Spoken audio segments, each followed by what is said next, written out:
I can't think.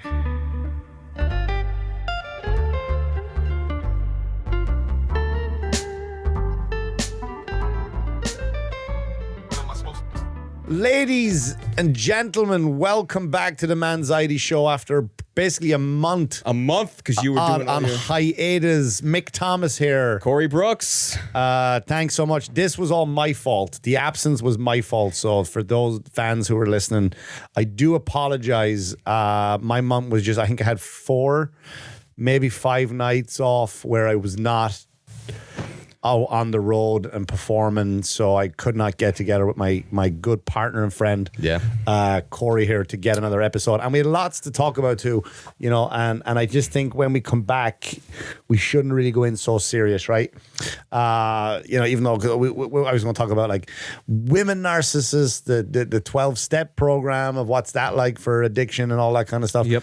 But I figured, you know, everyone's talking about what happened with Willsmith and that kind of stuff. So we want to kind of keep it lighthearted, but also informative. But we said that something we've been teasing for a long time, which is we were going to go ahead. Read off some of the messages that we've gotten here For you guys. And it's not many, and we can't spend time going through the whole show with the emails, but right. we So will we address them slowly. So we picked a few. So just, for those of you who did write out for the show, and you can still do it, you can still continue to write the show with problems. I've actually had a few emails, by the way, just kind of privately looking for help, which I have not started helping yet, but I have referred them to somebody just based on my schedule. I couldn't take them on. Yep. But I do appreciate that. So where can they email us? Find us. Again, we're on YouTube, Spotify, all that good stuff, but you can email us at IHaveManxiety.com. That is, email us at IHaveManxiety.com. We're in the 15th episode now, and Mick doesn't know where to email us. No, we're hitting number 9 right now. Okay. All right. But we would have had a bunch more if you didn't have Irish privilege in March. And it is that month where every comedy club will exploit. Yeah, we'll exploit anybody with an orange hair or orange beard. It will exploit the living shit out of me. But I'm not going to turn down the money based on principle. But it's just March is always a hectic month, and I only work with people that have been good to me throughout my comedy career. Like, I'll get clubs call me up and go, "Hey, can you work for me?" And I go, "No, because you don't call me in July. You never reach out to me in December to do a show. Why the fuck would I give a shit about your club now in March when ironically you want a leprechaun to jump and dance on your stage? They're after me Lucky Charms." So no. So I just, a bunch of people who've always been good to me, and that's what I've been doing. That's where I've been for the whole month. So nice, man. I appreciate that. You needed it. You've worked through it. I know there was going to be a busy month for you. So we're back on track to getting this show up and running on the road again. I feel like we always apologize. Yeah. So we want to kind of ease back into it. So we want to ease back in by picking some of the emails and messages sent by you guys. And then we'll kind of touch on what everybody seems to be touching on, kind of like our take on the Willsmith Chrisrock situation. Yep. So I'm gonna read one here. Go on. I kind of randomly picked these. So this one maybe sent a little bit. We're not giving names, are we? Not giving names, no names at all. But this was in case some people are listening in the car right now and they're going, "Hey, you should listen to this show." And then all of a sudden we read out an email from someone like, "Wait a minute, what? You didn't notice it was you?" I'll say whether it's Joe Smith or Jane Doe. Right. But Joe Smith, isn't he the champion of the world? Yeah, Joe Smith. I used to spar with Joe Smith, actually. That's right. I'm talking about Joe Smith Jr. here, the boxer. Yeah, we were in the Golden Gloves together, 85th Golden Gloves. Not the year 1985, but the 85th. Oh, really? Yeah, I think it was 2006. I'm just throwing any names out there with Smith right now. So here's our first email here. I'm going to read it off. Hey, Corey and Mick. I just finished listening to the podcast, episode 2. I'll backtrack to 1. I want to let you guys know what a great thing this podcast is. Well, that's nice, man. It's very nice. So far. As somebody who's battled severe anxiety and depression since I was about 15 years old, a podcast like this is really great, really helpful. Most of all, it makes somebody like me feel like they're not alone. As you know, alone, quote it, is exactly how somebody who deals with this stuff feels. And he's 100% right. Yep, 100% right. Overall, I'm in a good place. Better than normal, at least. I recently moved from Long Island to, I'm not going to say. Things are actually going really well. But we all know no matter how good things are going, those voices, in quotes, those demons, in quotes, in our head don't just go away. Which is Yeah, 100% right. So I do struggle at times, especially being in a completely new place. I don't know nearly as many people on Long Island where I lived for 45 years. So I've leaned on alcohol at times when I'm bored or lonely, which is a horrible idea for me because it's my number one trigger for anxiety and depression. Anyway, I've rambled on enough. Mick knows a bit of my story. I read that wrong. I'm sorry. Keep up the great work and thank you. I, for one, will be a regular listener. Oh, that's nice. I appreciate that. Yeah, that though, you know, that feels nice actually to get that back. But what I always like, not what I like, but what always hits home for me when people talk about that is like the voices in their head. Yeah. Because I think someone who doesn't deal with depression, anxiety, I think I touched on this before. They're like, is that like, what do you mean by voices? Is it like, hello, I'm going to, you should kill yourself because you're useless. Like, it's not, you know what I mean? It's not like that. It's not Bane. Do you know what I mean? Yeah, you know, it's not that kind of stuff. You know what I mean? Like, your life is not in order. It's you. Go ahead, It's please. you questioning yourself, right? Yeah, it's you talking triggers. to yourself. It's triggers, and you're like, you know, this as I'm drinking, I apologize. I don't mean to trigger anybody here, but It's you being the biggest asshole version of yourself. Like Exactly. It's another side of you that you know that pops his ugly head up or her ugly head up. Yep. And just kind of tries to convince you of all the shit you're doing wrong. Yeah, and when you're not especially- doing that wrong. and when you're alone, it's easier to look at the liquor cabinet. It's easier to, you know, it's an easy way out of things. But when you wake up, those problems are still there. But Yeah. I understand 100%. Well, it's- I still coping mechanisms. Yeah, it is. It's escapism. It's or isn't it escapology? Escapology is like Wow, it got me on a big word today. escapology is when you try to escape from like bonds and stuff. You know, like Houdini would do that. They would tie him up, and Okay. that's escapology. Escapology. But yeah, you do. You try to escape from it. You try to, I guess, numb everything, right? So Yeah. you kind of don't have to deal with your problems when you go down that rabbit hole for whatever the addiction is. Let it be alcohol, drugs, sex, porn, food. Food is a big one. Oh yeah.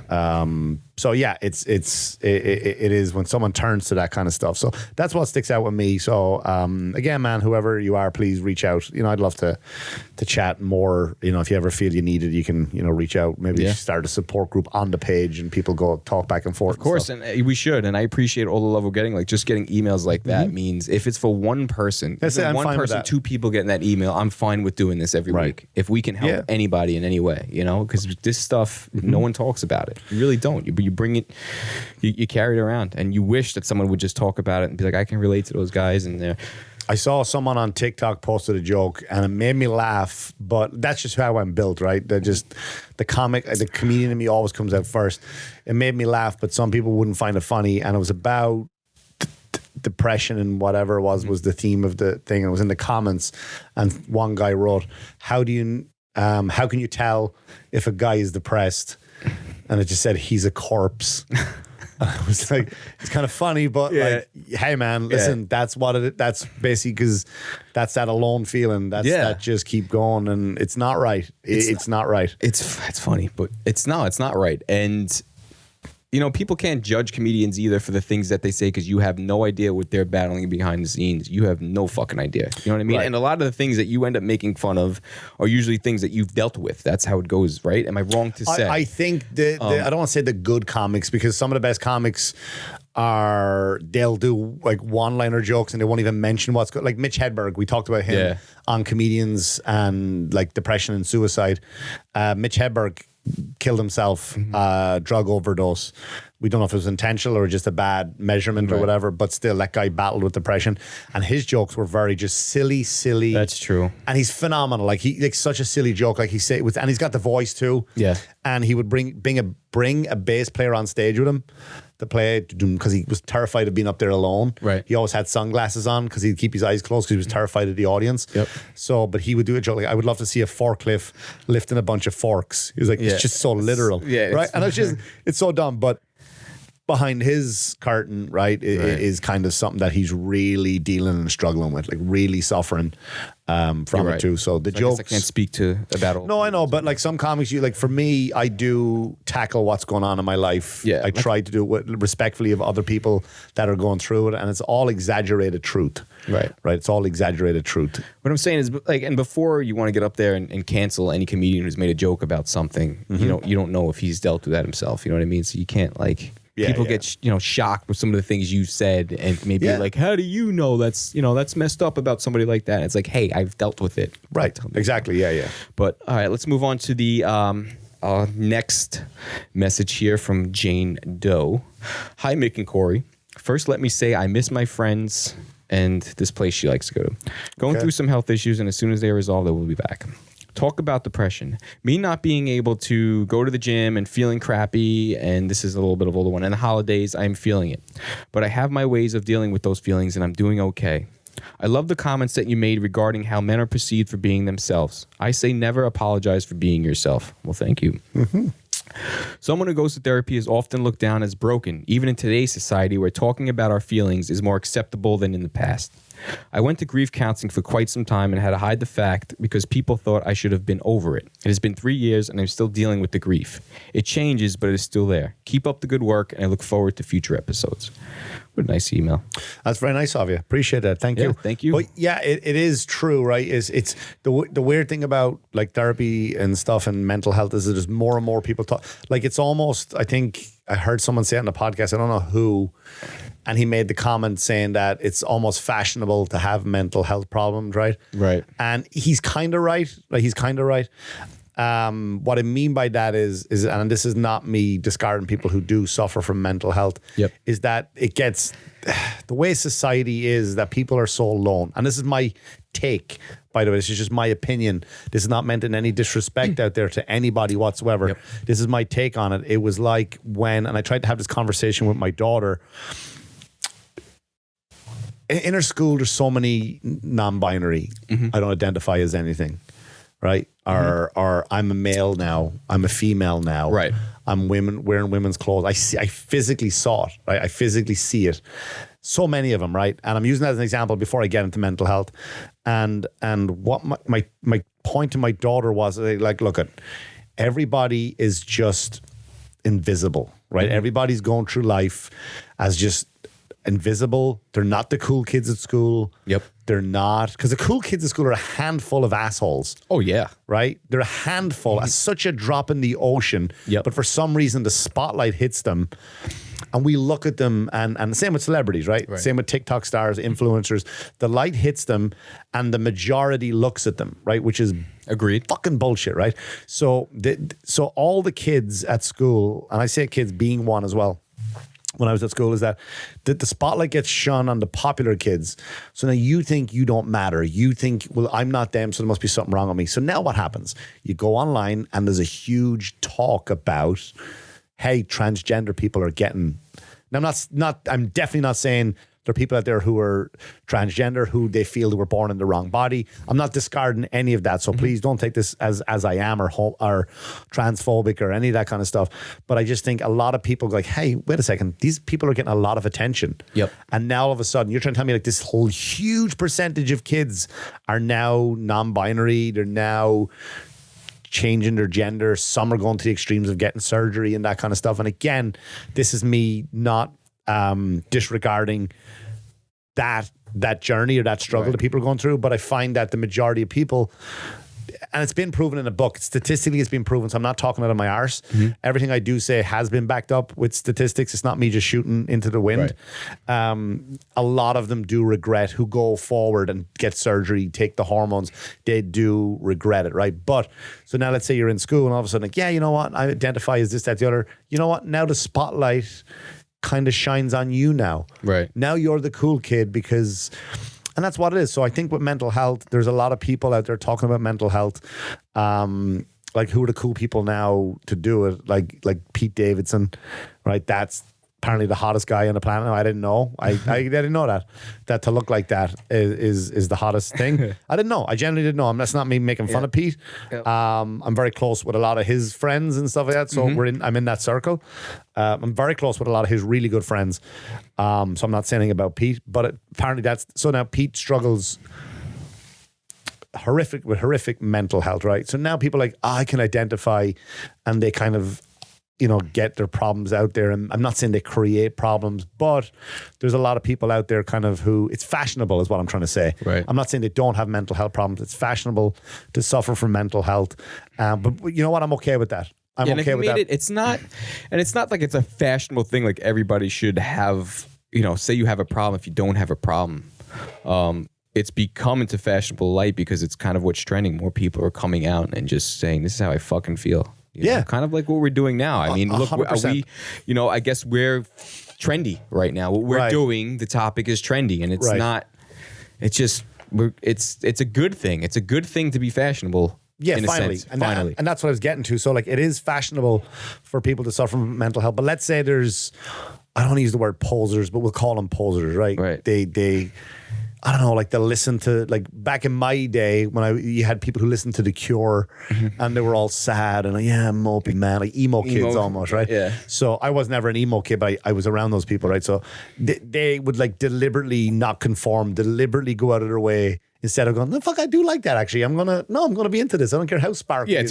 To me, because somebody broke up with you does not give you a mental illness. Yes. You what you are Heartbreak is not a mental illness. you are depressed. You do not suffer from depression. Right. So, and that's the problem what we live in the world now, right? And let me get to my point first before I Sorry. no. I don't want to go off on a tangent. But my point is, so let's say there are posers, and that's just only for lack of a better word, by the way. So let's say there's 100 people who are now decided to come up and talk about mental health, and only 10% of those are posers. Well, you know what? 90% of them are now new people getting help, and that's beautiful. So if we have a bunch of posers, and I'm doing air quotes for those listening, if we have a bunch of posers, then we welcome you to go ahead and pretend you have mental health issues, because you know what it is? It just gets more and more acceptable to talk about mental problems, mental health issues. Right, and I can say, exactly. I agree with you there too. It's people hopping on the bandwagon, so to speak, because it's what's trending. And again, let them jump on. That's the one bandwagon. I'm like, you know what, guys, welcome aboard. Because you know what, I think even if you don't, you're going to see things. You're going to see things from your friends. You're going to see how people are really dealing with shit. Yeah. So go ahead. If you're going to open up, and you could be lying about it, and someone's going to open up to you that's really dealing with shit. You're like, oh fuck, you know? Or like, I've even seen gross stuff where someone will take somebody's story and make it their own. Ooh. Like, I went through difficult, and they will tell the exact suicide story. That's a mental illness. But it is. It's like it is. And I almost, when I heard it, I was like, "Isn't that?" Like, I didn't say it because you can't call him out on it. But I'm like, wait a minute, didn't that happen? And you let it go, and then a week later you try to talk about it again, and the story is slightly different. Trust me, you're talking to somebody who has 3 fucking horrifically failed suicide attempts. I remember every minute of those, right? And I can tell you everything. And you can ask me in 5-6 years, I ain't changing my story on a thing about it. Right? Even now saying that, I could just, every flash came through that moment. But like a week later, you're going to change that story slightly. Listen, buddy, your life was about to end. And and I'm, again, look at, for the posers, the 10 posers, we welcome you. Come on in.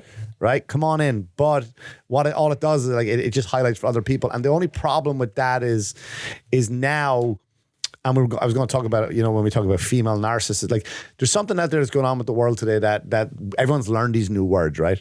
Everyone's learned these new words like narcissism, toxic, gaslighting. Just because someone disagrees with you doesn't mean they're narcissistic. Just because they're in an argument with you and they want to do something totally different, they don't make them a narcissist, men or women. That's the big go-to now. You're a narcissist. Why am I a narcissist? Well, because, you know what I mean? You wouldn't do this thing that I asked because you just were very selfish. Yeah, but what do they call somebody that is it narcissism when someone got a problem because you don't agree with them? Because that's the same. Well, we'll do narcissism on another episode. But narcissism is a whole. It's been a while. It's a big mental illness. Like it's a big, and the weird thing about narcissism, and like I'm intrigued by it. Right. I've been called a narcissist a bunch of times to the point where like I'm like, am I a narcissist? Like, right? And I'm not. Like, I'm really not, right? But it's because I got called it when the word came out and everybody loved it. It's asshole, people. It's not narcissism. It's just asshole. He's an asshole. It's just asshole. That's it. Plain old asshole. And I'll accept that. I will accept that, right? It's like Nazi. Do you know what I mean? Like, if you're like, oh, you're a Nazi. If you support Trump, you're a Nazi. But no. You got to go back and look at what Nazis fucking did. Like, I can give you a list of movies, just Hollywood movies alone. Not even, I can give you documentaries that will make you shit your pants. But if you even watch a Hollywood movie like Escape from Sobibor or Schindler's List, right? The list goes on about these. That's what a fucking, and you're going to call me one of those because I think, again, hypothetically, I think Trump should be president. Like, I'm that guy, am I? I'm that. That's, you put me in the same boat as that, right?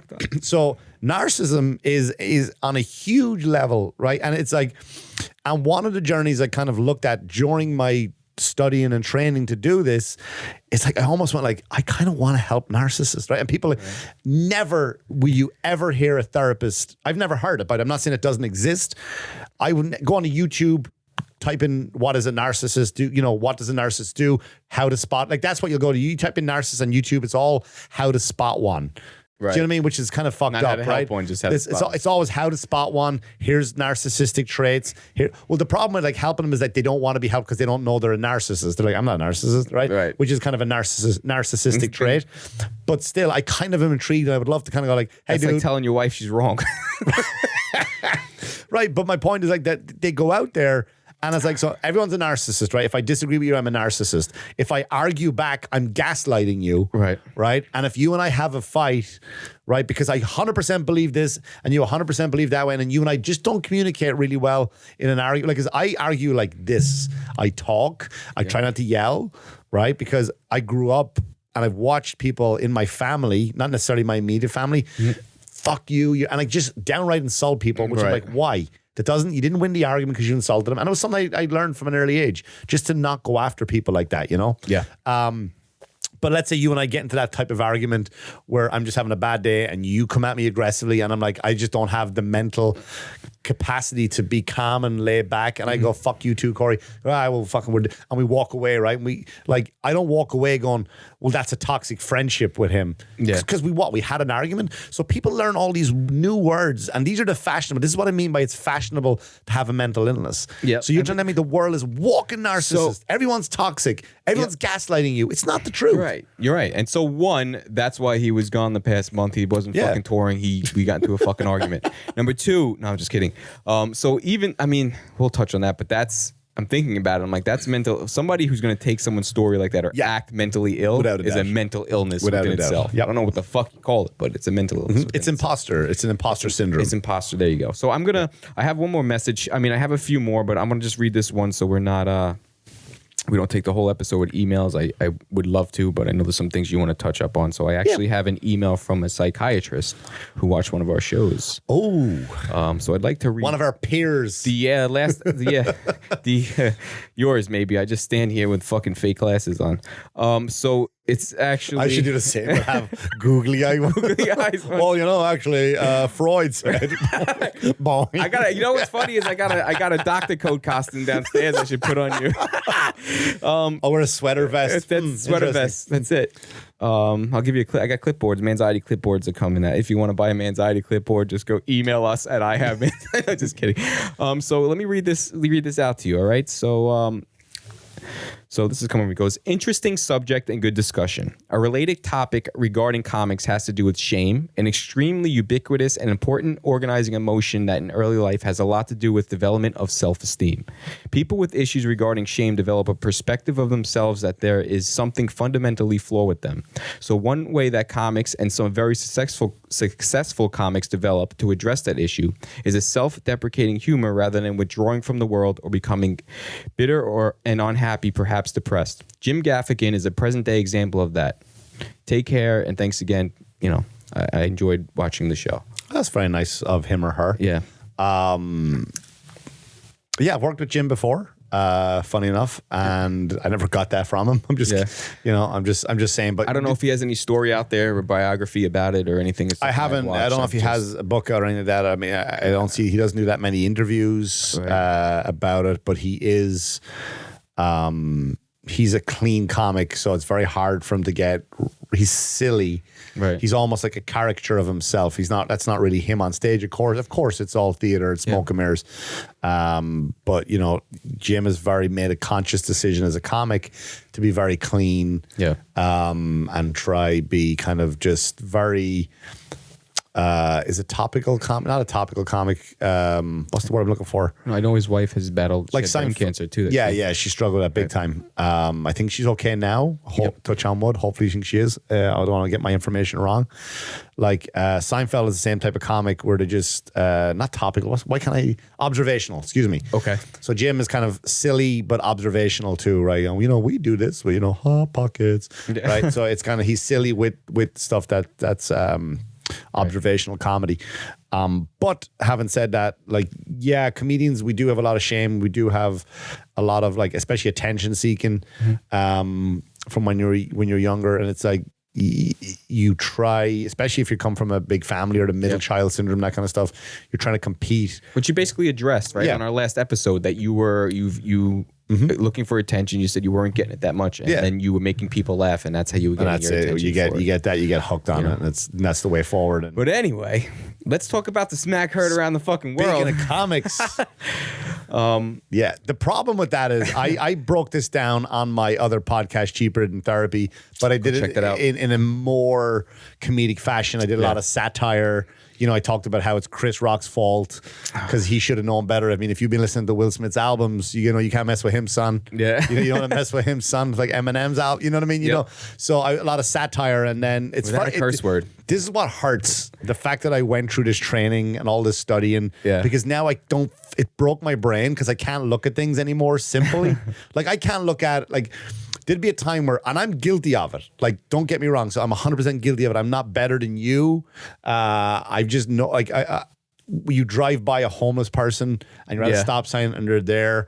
Now, I never have cash or coins, right? So I'm not saying that's my excuse, but that's my reason for not. Pays and charms. Right. But you know my situation with homeless people. I don't need to go on because I feel like it's a humble brag if I do. But I used to be of the type of school, and people listening to this are the same, and you've done it, you're guilty of it, and there's no judgment. We've all done it. Where you go like, if I give him money, he's only going to buy drugs. Right. Hey, why doesn't he just go get a job? Right? That's our go-to, right? That's mine included, used to be my go-to. But now when you study this shit, you're like, fuck.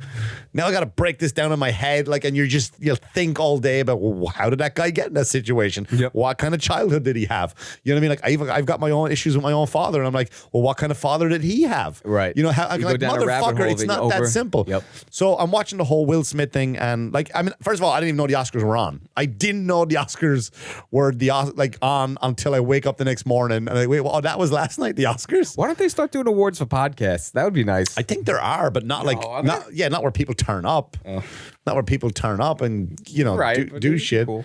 They tried to do it for comedy, and it lasted 1 year, and we're not doing it again because every comic just shit on us. Every comic dude, we're not humble. What comics are thank you Jesus. If it wasn't for you, I would everyone's gonna shit on it. Yep. So I wake up like everybody else, and I see. That's why they create roasts. I see this thing, right? Yep. And then I'm like, fuck. The main question is, let's do it from this point of view, right? Let's do it from this point of view as opposed to what we think of it. Let me ask you a question. Okay. Do you think it's possible? I know you've heard the rumor, everyone's heard it. Do you think it's possible, or do you think it is, or there's a good chance that it was fake and staged? It is possible to be fake. Okay. Do you think it was fake or staged? This is a hard question for me to answer. Because it's very common. It's a very common in the comment threads of everything. Right. So I've been balancing out whether it's fake or it's not. So his keep my fucking wife's name. Here's what's fun. You could sit there and say, he said, keep my wife's name out of your fucking mouth, right? And you'd be like, wow, he said that with such anger. Mm-hmm. But then you could sit there and say he's an actor. Right. This is what they do, right? Sure. And then he goes up and slaps Chrisrock, and in my head, I'm like, that shit looked real. And then in my head, I'm like, where are the other camera angles of him hitting it? You're going to tell me there's always cameras there. They're changing camera angles non-fucking stop. There's no other footage but that one angle of him getting slapped. Right? So I'm at like a 50-50 split. Are you really 50-50? I'm kind of like walking away. I mean, I think it was real, but it's hard with that shit because they're actors. Right. So Chrisrock isn't, though. He's not. He is an actor. He's an actor. But he's not. He's a comic first. But he's not. But you never know what goes on behind closed doors. Right. You know what I mean? But I'm on Chrisrock's side. I will tell you that much. Being real. Is it I don't know. I don't have the fucking answer to it. You can question almost anything in life, whether it's real or not. Not everything. But So I go ahead. Sorry. No, and that's kind of how I feel. It's hard for me to say it was completely real. It's hard for me to say it was completely fake. But right. I guess. All right. Let me give you a straight answer. I lean more towards the side of real. Okay. I think it's 100% real. Okay. For few reasons. The first reason is I'm a comic. I've been assaulted on stage before, and I knocked a guy out on stage in Point Pleasant. What the fuck? Not Point Pleasant. Let me take that back before that, because in Staten Island, the club that's no longer there anymore. A guy rushed the stage. That footage isn't online? No, I was you comedy I was doing comedy a wet day, and it was one of the first clubs that passed me, and a guy rushed the stage, and I knocked him out when he ran towards me. I'm not getting into that now, but I'll tell you why, because I know what it's like to be uncomfortable, and watching Chris trying to get back on track, not knowing what happened, right? Not watching I genuinely saw the uncomfortableness in his whole body demeanor. Right? Can I interrupt you for 2 seconds? Of course you can. Because now that it's your show too. I know, but now that I hate interrupting people, but now that you're saying that, I'm not just trying to jump on the fucking bandwagon here because I don't want to be wrong. There's really no right answer at this point. But I want to agree with you now, because I'm thinking of a clip that I saw that was showing, and he was handing out an award or whatever it may be. I don't know if it was to Will. It was a little clip I saw, but you can see they zoomed in on his face, and he looked so uncomfortable to be there any longer. Right. Yeah. So.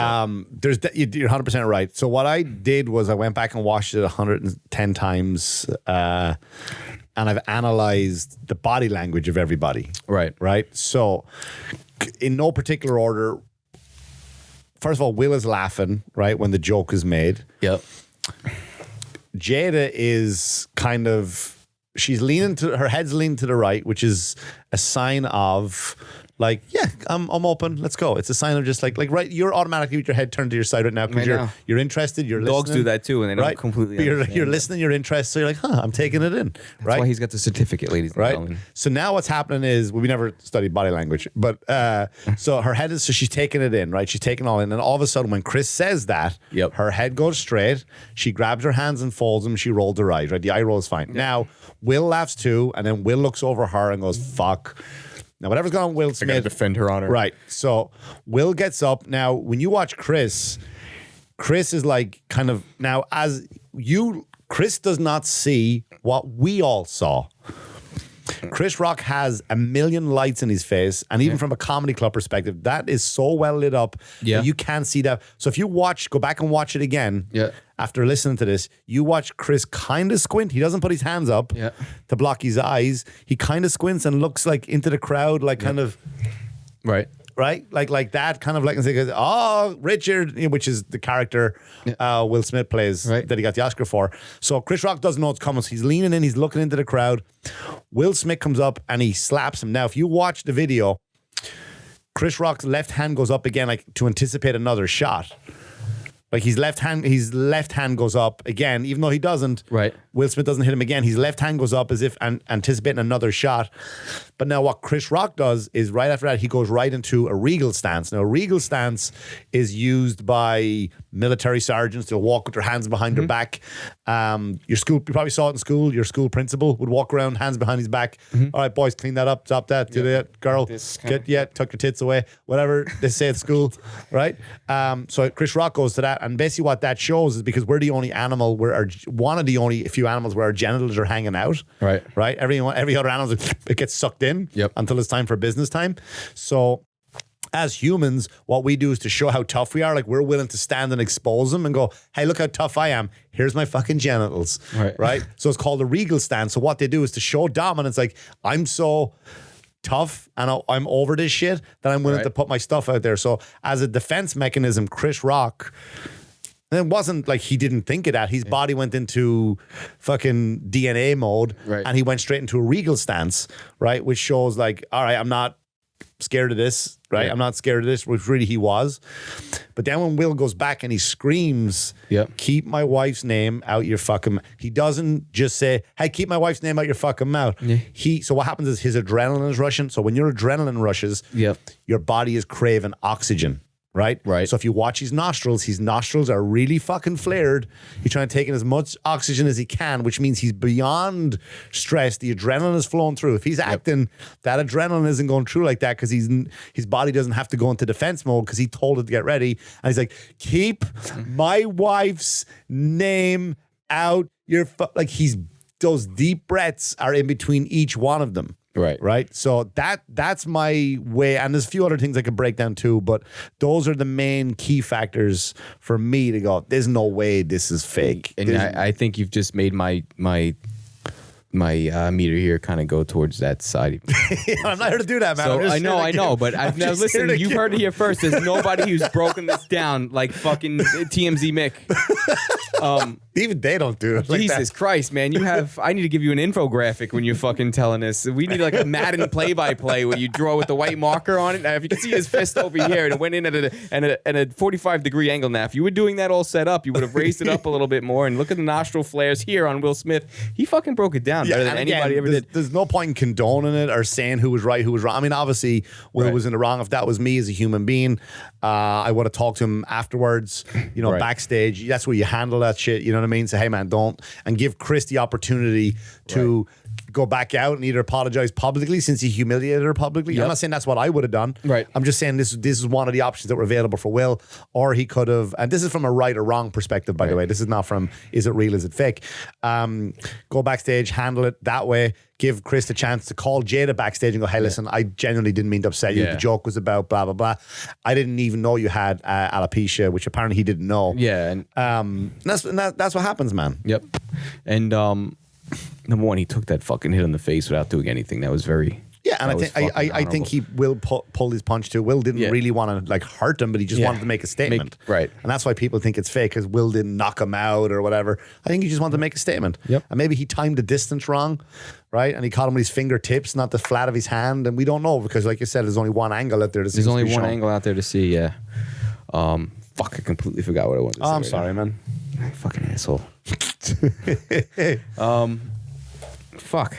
Take over, because I blah blah blah. Yeah, so I mean, look at that. That's all it is. And for those of you out there saying, is it real, is it fake? Look at, from my understanding of body language and from what I've done my research on body language and stuff, I feel it's and it's, you know what's, it's crazy because you've seen him laughing at the joke. Yeah, Will Smith laughed at the joke. Right. You know, and you almost would think he went up there and be like, "Forgive me for this, man. I gotta do it." And just smack the shit. You know what I mean? But also it could be just an uncomfortable, like he doesn't know. Yeah. Like he didn't want to go into, he genuinely might have been upset. He might have, listen, his wife might have stayed up with him, and all the jokes out there, and I've made them. So I'm not sitting here, this is a different show than my comedy podcast. So I've made the same jokes, by the way. So I'm not sitting here, I'm holier than thou. Yeah. But you don't know, man. He may have sit down with that woman every night, and despite what kind of relationship they have, people call him a simp. People, saying because she's banging all these other dudes and they have an open relationship. That's none of our business, right? Right. So they may have sat down, and she may have genuinely been terrified of this alopecia thing, right? Because apparently from women of color, your hair is an issue, right? It's something very sensitive, something very sacred almost. And again, I'm not obviously a woman of color. And then you see videos of her out there saying, "I don't care what anybody says about my hair. I don't shave it. I don't care." But she could just be saying that. Yeah, they don't know how she could really be feels curling about up it. on a couch with him. Like she can say that, "I don't care what anybody out there that I don't know is going to say about it." Yeah. But if Rock and him are friends, and your friend says that something, you'd be like, "What the fuck, man? You'd be the last person I expect to say that." Right. So you don't know. Right there. But I think it could have been handled differently. I mean, but hey, he made Rock his fucking tickets just for his tour there. Just and Chrisrock doesn't need help selling tickets. And he doesn't I think originally, but now they're selling tickets like, I guarantee they're going to be adding shows. He goes up as one of the greatest comics of all times, I believe. Right. You know what I mean? So it's funny. I was going to make a joke about it the next day because I know his brother very well. Yep. Like I work with his brother a lot. Yeah. And I was going to say, oh sure, but when I slap, I'm not going to mention his brother's name because he's got two of them. And Mick, listen, after this show, I want you guys. So this is a special day. We're doing a back-to-back podcast. Yeah. So you have the MANxiety, and then we're gonna have a Sticks and Stone episode. Unfortunately, Chris won't be there, but we'll have Mick and my brother. So if you want to watch another comedian get smacked by yours truly here, it'll probably be Austin. But yeah. All right, man. I think that's it. That's all. It was a great, fun episode. Nice to be back. course. We'll get Yes. back to the serious shit next week. I promise. We promise. We'll get back to the sad doom and gloom. Email us, please. Email us. Send them out. I'm tired of saying email us at IHaveManxiety.com, and we need more emails. We're on TikTok. I'm tired of them asking me about it. We're on TikTok. We're on Spotify. We're on Apple Instagram. Podcasts, Google Podcasts, every Manxiety podcast. Show. Man, yep. And follow us on Instagram at IHaveManxiety. All right, and as always, guys, go get help. All right, it's okay to ask for help, please. And Yes. again, don't use this as like, hey, where I'm cured. I just listen to these guys every week. Yep, we're just- if you need help, please go get help. All right, thank you so much for listening, and we should have a sign off. We should. I think you should have the sign off. No, like we should have like a sign off. What do you- like? Remember Jerry Seinfeld? Not Jerry Seinfeld. What's his name? Jerry Springer.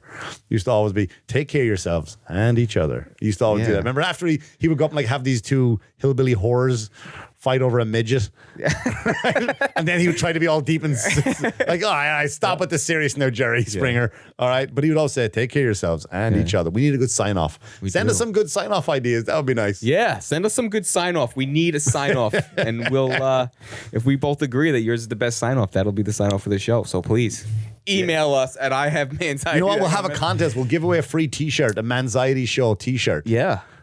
Whoever comes up with the best slogan. Yep. And it'll be Sign on the off. back of it. The sign off will be on the back of it. All right, we got to get it made. Then we gotta get it made and all that stuff. But we'll do it for you. All right, thanks everybody for listening. Appreciate it. Thank Be you. good.